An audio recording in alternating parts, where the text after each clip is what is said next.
নমস্কাৰ আপোনালোক বৰ্তমান মই টিংখাং সমষ্টিৰ ৰাজগড় নভকতীয়া গাঁৱত আছোঁ আৰু যিহেতু আপোনালোক গম পায় হয়তো যি উচ্চ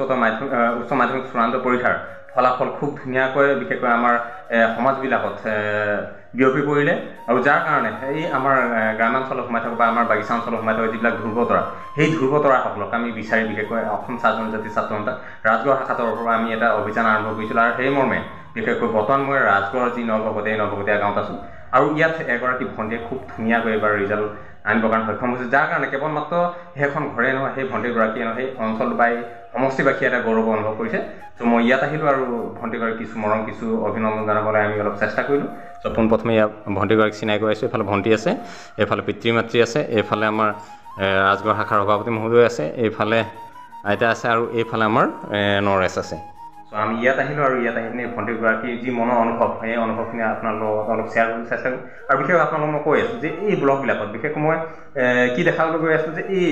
যিবিলাক কেণ্ডিডেট তেখেতসকলৰ শৈক্ষিক যাত্ৰাৰ বিহাইণ্ডত থকা কিছুমান কাহিনী যিবিলাক জীয়া প্ৰতিছবি আপোনালোকৰ আগত অলপ প্ৰেজেণ্টেশ্যন কৰিবলৈ চেষ্টা কৰি আছোঁ যিখিনি হয়তো নৱপ্ৰজন্মক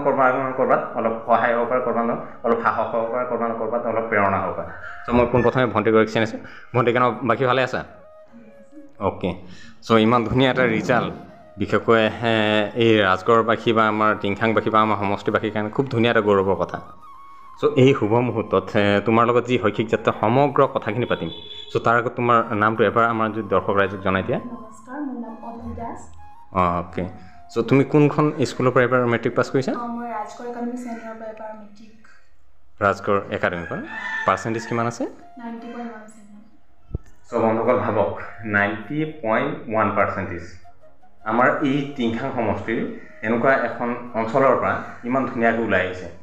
চ' এই ভণ্টিগৰাকী কিছুমান চিন্তাটোৱে মোক মই ক'ৰবাত অলপ ইউনিক এটা লাগে যাৰ কাৰণে এই ব্লগটো অলপ বনাবলৈ চেষ্টা কৰি আছোঁ চ' আপোনাৰ ভিডিঅ'টো শেষলৈকে চাই থাকক চ' ভণ্টি এই তোমাৰ পঢ়া যাত্ৰাটো ইমান ধুনীয়া এটা ৰিজাল্ট কৰিলা চ' তুমি যোনদিনাখন ধৰক ৰিজাল্ট দিলে ৰিজাল্ট দিয়া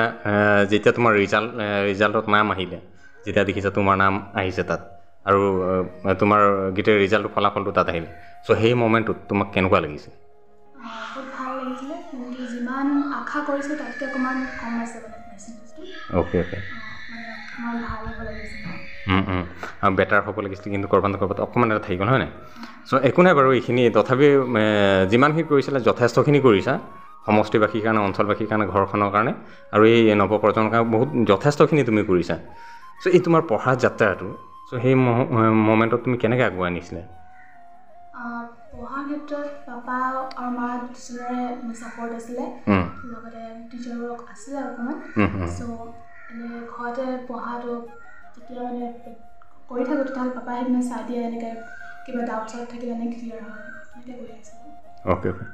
ৰাতিপুৱা শুই উঠোঁতে মায়ে গালি চালি দিয়ে নাই গালি পাৰিছিলে গালি পাৰে আৰু কোনে পাপাই মৰম কাৰণে গালি দিছিলে পঢ়া সময়ত চিৰিয়াছ থাকে চিৰিয়াছ হ'ব লাগিব হয় নাই নহ'লে কেনেকৈ ইমান ভাল ৰিজাল্ট এটা হ'ব চ' এই তোমাৰ পঢ়া যাত্ৰাটোত যেতিয়া তুমি পঢ়ি গৈ আছিলে সেইটো সময়ত তোমাৰ পঢ়া সময়খিনি কিমানৰ পৰা কিমান সময়লৈকে পঢ়া শুনা কৰিছিলা পঢ়া সময় মানে এনে 2-3 ঘণ্টামান এনেকৈ থাকে আৰু বেছি মটিভেশ্যনেল এনেকুৱা মানে একেৰাহে পঢ়ি থকা অভ্যাসটো মোৰ নাই মাজত উঠি অহা এনেকুৱা হৈছিলে টাইমটো অকণ বাঢ়ি যায় এনে কমেও 2 ঘণ্টা বা 3 ঘণ্টা ভালকৈ পঢ়া হয় তাৰপিছত এই টিউশ্যন ক'ৰবাত লৈছিলা নেকি টিউশ্যন নাই লোৱা অ'কে চ' এই তোমাৰ ইমান ধুনীয়া যে ৰিজাল্ট কৰিলা প্ৰায় ছাবজেক্টবিলাক দিছোঁ প্ৰায় 80+ আছে 95-94 পাৰ্চেণ্টেজ ইমান এটা পাৰ্চেণ্টেজ ইমান ধুনীয়াকৈ এটা তুমি যে এচিভ কৰিলা চ' এইখিনি আৰু তুমি টিউশ্যনো লোৱা নাই তো তুমি এই পঢ়া যিটো তোমাৰ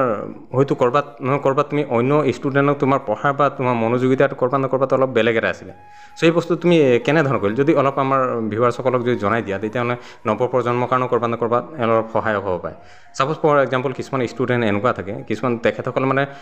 কম পঢ়ে কিন্তু বস্তুটো বুজিবলৈ অলপ চেষ্টা কৰে যে কি কৈছে এই বস্তুটো আৰু এবাৰ যদি মাইণ্ডত সোমাই যায় তেতিয়াহ'লে হয়তো 1000 বাৰ সেই কুৱেশ্যনটো লিখিব লাগিলেও তেখেতে ধুনীয়াকৈ লিখিব পাৰে চ' তোমাৰ এই মাইণ্ডটো কেনেকুৱা আছিলে কনচেপ্টখিনি বুজি পালে মানে নিজেও বনাই লিখিব পৰা যায় আৰু সেনেকুৱা মানে এনেই মুখস্থ কৰা মানে ইমান মোৰ নাছিলে মুখস্থ বিদ্যাটো সেইটো কাৰণে কনচেপ্টখিনি বুজি লওঁ তাৰপিছতে এনেকৈ বনাই লিখোঁ অ'কে এনেকৈ কৰিছিলোঁ অ'কে চ' এই পঢ়া পাছত তোমাৰ এতিয়া যিহেতু এই ধুনীয়া এটা ৰিজাল্ট আহিলে এতিয়া ইন ফিউচাৰত তুমি হাই ছেকেণ্ডেৰী লেভেলটো ক'ত লগাম বুলি ভাবিছা টিংখাঙতে ল'ম বুলি ভাবিছোঁ টিংখাং হাই ছেকেণ্ডেৰী টিংখাং কলেজত অ'কে কোনটো ষ্ট্ৰীমত যাবা ছায়েন্সত অ'কে ফিউচাৰ ড্ৰিমটো কি বুলি ভাবিছা ডক্টৰ অ'কে চ' ইমান ধুনীয়া এটা তোমাৰ ৰিজাল্ট আজি এইটো মুহূৰ্তত এই ঘৰখনৰ এটা উৎসৱমুখৰ পৰিৱেশ হৈ আছে চ' এইটো মুহূৰ্তত তোমাৰ এই মমেণ্টত তোমাৰ এই ধুনীয়া ৰিজাল্টখিনিক লৈ পিনে বিশেষকৈ তুমি ফাৰ্ষ্ট অফ অল থেংকছটো কাক দিব বিচাৰিবা পাপাক দিব বিচাৰিম কাৰণ বহুত ছাপৰ্ট কৰিছিলে পঢ়া সময়ত হয় আৰু মাজে মাজে আহি পিনে কনচেপ্টখিনি যিমান এনেকৈ হৈ থাকে না পঢ়ি থাকোঁ লাগি থাকে যে হৈ আছে মাজত আহি পিনে কেইটামান কুৱেশ্যন কৰি দিলে মই তেতিয়া ওলাই যায় কনচেপ্টটো ক্লিয়াৰ নাই হোৱা বা কিবা এনেকৈ পাপাই হেল্প কৰিছিলে অ'কে টিচাৰ্ছসকল আছে হয় ওচৰ চুবুৰীয়া ধৰক যিখিনি তোমাক অলপ হেৰি কৰিছে যে ভণ্টি পাৰিবা তুমি টেনশ্যন নল'বা ভালকৈ পঢ়া বা তোমাৰ পঢ়া শুনা কেনেকুৱা চলিছে অন্তত যিবিলাক খা খবৰ লৈ থাকে পৰিয়ালবোৰৰ সকলোকে তুমি ধন্যবাদ দিছা অ'কে চ' ঠিক আছে চ' ভণ্টিৰ ওচৰলৈ আহিম এই ভণ্টিৰ যি বিহাইণ্ডৰ যাত্ৰাখিনি আপোনালোকক শুনাই আছোঁ তাই শৈক্ষিক যাত্ৰাৰ কথাখিনি শুনাই আছোঁ কিন্তু ইয়াৰ পাছত ভণ্টিৰ লগত আৰু দুটামান কথা জানিব চেষ্টা কৰিম আৰু মাতৃৰ লগত আমি কথা পাতিছিলোঁ দেউতাৰ লগত কথা পাতিছিলোঁ আৰু সেইটো সময়ত গম পাইছিলোঁ যে ভণ্টিয়ে কিছুদিন আগতে গানৰ এটা ৰিহাৰ্চেল কৰি আছিলে ঘৰত গানৰ অলপ প্ৰেক্টিছ কৰি আছিলে চ' ভণ্টিৰ পৰা এইটো মুহূৰ্তত যদি গান এটা নহয় তেতিয়াও ভাল নালাগিব চ' এইটো কাৰণে শেষ মুহূৰ্তত আমি ভণ্টিৰ পৰা এটা শুনিম কিন্তু তাৰ আগত মই বিশেষকৈ এই ভণ্টিৰ যি দেউতাৰ ওচৰলৈ যাবলৈ অলপ চেষ্টা কৰিছোঁ আৰু দেউতাৰ মুখেৰে কিছু কথা অলপ জানিবলৈ চেষ্টা কৰিম তাৰপাছত আমি ভণ্টিৰ লগত ভাল লগা দিশ কি বেয়া লগা দিশ কি ভণ্টিৰ এই যি পটেঞ্চিয়েল আছে এইখিনি আপোনাৰ অলপ শুনাবলৈ চেষ্টা কৰিম চ' ছাৰ কেনেকুৱা ভালে আছে অ'কে অ'কে চ' এগৰাকী অধ্যক্ষ হিচাপে আপুনি যথেষ্টখিনি ব্যস্ত থাকিব লাগে তাৰ পাছতো ভণ্টি বা ঘৰখনক যথেষ্টখিনি সময় দিয়ে আৰু আজি যাৰ কাৰণে ইমান অঞ্চলবাসী এটা গৌৰৱ এই মমেণ্টত আপুনি এই সময়খিনিক লৈ বা আজি এই যাত্ৰাটোক লৈ পিনে আপোনাৰ মুখেৰে যদি দুআষাৰ ৰাখে ধন্যবাদ মই এটা কথাই ক'ব বিচাৰিছোঁ যদি ল'ৰা ছোৱালীয়ে মানে কি হয় পিতৃ মাতৃৰ লগতে সমাজখনৰ প্ৰতি দায়িত্বশীল হয় তেতিয়াহ'লে মই ভাবোঁ যে তেওঁলোকে ভৱিষ্যত জীৱনত আগুৱাই যাবলৈ বৰ বিশেষ কষ্টৰ সন্মুখীন নহয় কাৰণ কি তেওঁলোকৰ যি চাৰিত্ৰিক মানে শিক্ষা বুলি ক'লে মই মানে শিক্ষা কাক কয় এইটো মই চেঞ্জিং অফ বিহেভিয়াৰ বুলি কওঁ তো এই বিহেভিয়াৰটো যেতিয়া চেঞ্জিং কৰিব পৰা যায় ছাত্ৰ ছাত্ৰীসকল অট'মেটিকেলি তেওঁলোকে কি হয় একাগ্ৰতা আৰু অনুশীলন কৰিবৰ কাৰণে মানে তৎপৰ হয় বা তেওঁলোক আগুৱাই যাবলৈ সক্ষম হয় আৰু বিশেষকৈ আজিকালি ডিজিটেল যি মাধ্যম তাত সম্পূৰ্ণৰূপে যিবোৰ তথ্য দিয়া আছে তাত মানে যদি ব্যৱহাৰ কৰা হয় ৰিচৰ্চখিনি মই ভাবোঁ সেইখিনি হৈছে চেল্ফ ষ্টাডি কৰিবৰ কাৰণে চাফিচিয়েণ্ট আৰু আজি কোনো ছাত্ৰ ছাত্ৰীয়ে নিজকে নোৱাৰোঁ বুলি দুৰ্বল বুলি ভাবিব নালাগে পৰ বুলি ভাবিব নালাগে কাৰণ কি আজিকালি প্ৰতিজন ছাত্ৰ ছাত্ৰীয়ে নিজক কি কৰিব পাৰে আমাৰ ইউটিউব আছে বা বিভিন্ন ধৰণৰ আমাৰ এটা চেনেল আছে ডিজিটেল লাইব্ৰেৰী বুজি পাইছানে ইণ্ডিয়াৰ গভৰ্ণমেণ্টৰ ডিজিটেল লাইব্ৰেৰী আছে তাত বহুত ৰিচৰ্চ আছে তেনেকুৱা ধৰণৰ ইউটিউবতো বহুত ৰিচৰ্চ আছে সেইখিনি যদি অধ্যয়ন কৰে নহয় মই ভাবোঁ যে চেল্ফ ষ্টাডিৰে 80% লৈকে ল'ৰা ছোৱালীয়ে নিজকে আগুৱাই নিব পাৰে আৰু বিভিন্ন ধৰণৰ তেনেকুৱা আজিকালি মানে কি আছে সা সুবিধা আছে শিক্ষকৰ লগত আলোচনা কৰিব লাগে মানে তেনেকুৱা মানে অভিজ্ঞ ব্যক্তিৰ লগত আলোচনা কৰিব লাগে গতিকে এটা যদি ভাল পৰিৱেশ পায় মই ভাবোঁ যে অকল পৰিৱেশ দিব লাগে কাৰণ কি পৰিৱেশ নহ'লে কিন্তু ল'ৰা ছোৱালীখিনি মানে আকৰ্ষিত নহয় তো মই ইমানেই কৈছোঁ যে আমি সাধাৰণতে এটা কথা আমাৰ মনলৈ আহে যে আমি কওঁ যে ই অলপ গেধা ই চোকা মই ভাবোঁ যে আচলতে তেওঁ কি কৰা হোৱা নাই কাউন্সেলিং কৰা হোৱা নাই আৰু কাউন্সেলিং যদি কৰা হয় প্ৰত্যেকটা শিশুৱে প্ৰত্যেকটা ল'ৰা ছোৱালীয়ে কিন্তু সমাজত নিজকে প্ৰতিষ্ঠিত কৰিবলৈ সক্ষম হ'ব মাত্ৰ অভাৱ হৈ আছে মাত্ৰ এটা মানে পাৰদৰ্শীভাৱে কৰা কাউন্সেলিঙৰ অভাৱৰ কাৰণেহে ল'ৰা ছোৱালী নিজকে হীন মন্যতাত ভোগে মই আৰু বিশেষ নকওঁ ধন্যবাদ অ'কে চ' ছাৰলৈ ধন্যবাদ থাকিল মাতৃগৰাকী কাষলৈ যাম তাৰ আগত ভণ্টিৰ পৰা দুটা কথা জানিবলৈ অলপ চেষ্টা কৰিম চ' ভণ্টি তোমাক যদি দুটা কথা নুসুধোঁ তেতিয়াহ'লে ব্লগটো সম্পূৰ্ণ হোৱা যেন নালাগিব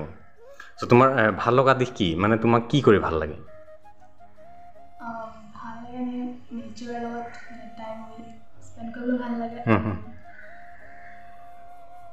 ড্ৰয়িং আৰু ছিংগিং আছিলে নে আছে কিন্তু গানটো বহুত অ'কে অ'কে অ'কে এইখিনি ভাল লগা দিশ আৰু ভণ্টি যদি মই সুধোঁ বেয়া লগা দিশ কি আছে বেয়া লগা দিশ পাপাই গালি দিলে বেয়া লাগে এনেকুৱা একো নাই ৰাতিপুৱা বোলে দেৰিকৈ শুই উঠিছা মায়ে গালি দিছে সেইটো বেয়া লাগে নাই কেতিয়াবা লাগে তাৰপিছত বুজি পাওঁ যে ভালৰ কাৰণে দিছে ৰাইট ৰাইট ভণ্টি কিবা ভাল কবিতা চবিতা মুখস্থ আছে নেকি চ' ইয়াৰ ভণ্টিগৰাকী যি বিহাইণ্ডৰ কাহিনীবিলাক আপোনাক দেখালোঁ আৰু এতিয়া আমাৰ মাতৃ আছে মাতৃ কাষলৈ অলপ যাব চেষ্টা কৰিম চ' কেনেকুৱা বাকী ভালে আছে অ'কে চ' ভণ্টি ইমান ধুনীয়া এটা ৰিজাল্ট কৰিলে আৰু ভণ্টিয়ে কৈছে বিহাইণ্ডত পিতৃ মাতৃ দুয়োগৰাকী যথেষ্টখিনি অৰিহণা আছে যথেষ্টখিনি আপোনালোকে সময় দিছে ভণ্টিক যাৰ কাৰণে ভণ্টিয়ে ইমান ধুনীয়া এটা ৰিজাল্ট কৰিবলৈ সক্ষম হৈছে চ' এইটো ক্ষেত্ৰত কি ক'ব যিমান যি হ'লেও এটা ভাল সময় দিয়াৰ কাৰণে ধুনীয়া এটা ৰিজাল্ট কৰিছে চ' আপুনি এই পঢ়া সময়ত আপুনি কেনেকৈ ভণ্টিক গাইড কৰিছিলে ভালকৈ পঢ়িবলৈ কৈছিলে ভণ্টি পঢ়িবলৈ কৈছে মানে যিখিনি বুজিব ভালকৈ বুজিয়ে লিখিব আৰু ভণ্টিয়ে কেতিয়াবা অলপ বদমাচি কৰিছিল নেকি পঢ়া শুনা কৰিছিলে তথাপি ইমান কৰা নাই অ'কে চ' ঠিক আছে ধন্যবাদ থাকিল আৰু এইটো মুহূৰ্তত মই আমাৰ আৰ্চাৰ ৰাজগড় শাখাৰ সভাপতি মহোদয় আছে মই তেখেতৰ ওচৰত যাব চেষ্টা কৰিম চ' গোবিন্দ আহিলোঁ ইমান ধুনীয়া ছাৰহঁতৰ ঘৰত ভণ্টিৰ অলপ অভিনন্দন জনালোঁ আৰু এইটো মুহূৰ্তৰ বিষয়ে আৰ্চাৰ ৰাজগড় শাখাৰ ফালৰ পৰা অলপ যদি শুভেচ্ছামূলক বা অলপ অভিনন্দন দি পিনে যদি দুআষাৰ ৰাখি দিয়ে আমাৰ বিশেষভাৱে মানে ছাৰক ধন্যবাদ জনাবলৈ আছে কাৰণ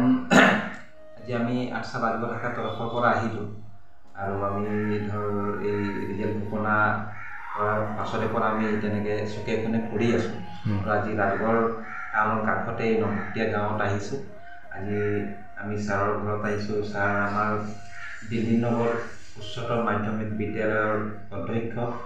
সন্মানীয় দীপক দাস ডাঙৰীয়া ছাৰ আছে ছাৰে আমাৰ স্বাধীনতা ছাত্ৰ সন্থাত বিভিন্ন সম্বৰ্ধনা অনুষ্ঠান শুভেচ্ছা অনুষ্ঠানত গৈ আমাৰ ছাত্ৰ ছাত্ৰীসকলক বহু ৰকমৰ উৎসাহ প্ৰেৰণা আমাৰ গাইডনেছ দিছে আৰু ছাৰৰ এই উৎসাহ প্ৰেৰণাত আমাৰ বহুতো স্বাধীনতা ছাত্ৰ ছাত্ৰীসকলে আমি নিজ চকুৰে দেখিছোঁ আগবাঢ়ি গৈছে আৰু আজি এনেকুৱা এটা মুহূৰ্ত ছাৰে নিজৰ ছোৱালীজনীকেও মানে এটা ভাল এটা ষ্টেপ যিটো আমাৰ মেট্ৰিক পৰীক্ষা এইটো এটা শিক্ষাৰ এটা ষ্টেপ হয় স্পেচিয়েল ষ্টেপ এই ষ্টেপত আগবঢ়াই নিলে আমি ছাৰক আমি স্বাধীনতা ছাত্ৰ সন্থাৰ তৰফৰ পৰা আমি বিশেষ ধন্যবাদ জনাইছোঁ ছাৰ আৰু আশা ৰাখিছোঁ আপুনি ধৰক এতিয়া এজন শিক্ষাবিদ হিচাপে আপোনাৰ স্কুলখনকে হওক বা ঘৰখনকে হওক আপুনি যিধৰণে গাইড কৰি আছে আমাৰ এই স্বাধীন গোষ্ঠী সমাজখনকো আপুনি আগৰে কৰা সহায় কৰি আছে আৰু এই শিক্ষাৰ ক্ষেত্ৰত আমাৰ স্বাধীনতা যুৱ যুৱতীসকলক আৰু অধিক মানে গাইড কৰিব বুলি আমি আশা ৰাখিছোঁ আৰু ধন্যবাদ জনাইছোঁ আৰু ভণ্টিকো আমি ধন্যবাদ জনাইছোঁ শুভেচ্ছা অভিনন্দন জনাইছোঁ আৰু উজ্জ্বল ভৱিষ্যত কামনা কৰিছোঁ আৰু পৰিয়ালৰ সকলোকে আমি ধন্যবাদ জনাইছোঁ আৰু আমি এই স্বাধীনতা ছাত্ৰ সন্থাৰ যি যাত্ৰা আমাৰ চুকে কোণে যি আমাৰ যিবোৰ দুৰ্বলতা আমাৰ আছে এইবোৰত আমি সমাজৰ লগত পৰিচয় কৰাই দিব বিচাৰিছোঁ আৰু আমি সকলো ৰাইজৰে এই ক্ষেত্ৰত সহায় সহযোগিতা কামনা কৰিছোঁ ঠিক আছে অ'কে চ' এইখিনি আমাৰ সভাপতি মহোদয়ৰ যি মন্তব্য সেইখিনি শুনালোঁ আৰু এইটো মুহূৰ্তত ভণ্টিৰ পৰা জাষ্ট এটা কথা অলপ জানিবলৈ চেষ্টা কৰিম চ' ভণ্টি ইমান ধুনীয়া এটা ৰিজাল্টৰ পাছত এই মুহূৰ্তত তোমাৰ যে যি শৈক্ষিক যাতে ইমান এটা কষ্ট কৰি ইমান ধুনীয়া এটা চিন্তা লৈ পিনে তুমি আগবাঢ়িলা চ' এইটো মুহূৰ্তত আমাৰ যিবিলাক নৱপ্ৰজন্ম যিবিলাক ধৰা আমাৰ ভাইটি ভণ্টিসকল আছে তেখেতসকলক লৈ পিনে তুমি কি ক'বা বিশেষ একো নকওঁ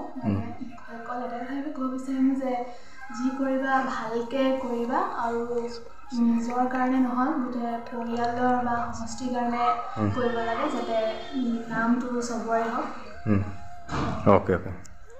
তোমাৰ এই শুভ মুহূৰ্তত আমাৰ ফালৰ পৰা আন্তৰিক ধন্যবাদ জনাইছোঁ শুভেচ্ছা জনাইছোঁ খুব ধুনীয়াকৈ শৈক্ষিক যাত্ৰাটো আগুৱাই নিয়া আৰু লগতে তোমাৰ যি সপোনবিলাক যে বাস্তৱ ৰূপ দিয়াৰ ক্ষেত্ৰত তুমি যিমান পাৰা চেষ্টা কৰা পিতৃ মাতৃ আছে সমাজখন আছে অঞ্চলবাসী আছে টিংখাংবাসী আছে আমি আছোঁ চিন্তা নকৰিবা ভালকৈ আগবাঢ়ি যোৱা আৰু বন্ধুসকল আপোনালোকে এই ভণ্টিগৰাকীক যিমান পাৰে অলপ আশীৰ্বাদ কৰিব যাতে ভণ্টিগৰাকীৰ যি পৰৱৰ্তী যাত্ৰা যি পৰৱৰ্তী শৈক্ষিক যাত্ৰা যাতে সুস্বাস্থ্যৰে থাকি ভণ্টিৰ যি শৈক্ষিক যাত্ৰাবিলাক যাতে সুন্দৰকৈ আগবাঢ়ি যায় আৰু ভণ্টিৰ মনত থকা বা ভণ্টিৰ হৃদয়ত পুহি ৰখা যিবিলাক সপোন সেই সপোনবিলাক যাতে বাস্তৱ ৰূপ পোৱাৰ ক্ষেত্ৰত আপোনালোকক সহায় কৰিব তাকে কামনা কৰি আজি ব্লগটো ইমানতে সামৰণি কৰিছোঁ